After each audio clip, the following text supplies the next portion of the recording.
অষ্টম ম্যাচ খেলতে নেমে আইএসএল এর প্রথম জয় পেল ইস্ট বেঙ্গল। ঘরের মাঠে নর্থ ইস্ট ইউনাইটেডকে 1-0 গোলে হারিয়ে দিল লাল হলুদ।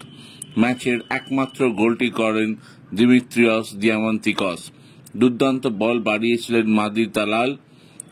প্রথম পোস্ট থেকে টপ নেট ফিনিশিং করেন দিমিত্রিয়স। কিছুই করার ছিল না বিপক্ষ গোলরক্ষক গুরমিতের। 3 মিনিটের মধ্যেই অবশ্য 2 গোলে লিড নিতে পারত ইস্ট বেঙ্গল, কিন্তু সেটা কোনো কারণে হয়নি। এদিন অসাধারণ খেলেছেন মাদি তালাল, সৌভিক চক্রবর্তী, ডিফেন্সে আনোয়ার আলী, হেক্টর ইউস্তে। যদিও লাল কার্ড দেখেন চুংনুঙ্গা, কিন্তু ইস্ট বেঙ্গল ওভারঅল যে একটা কম্পিটিটিভ সাইড হয়ে উঠেছে সেটা বোঝা গেছে প্রতি পদে।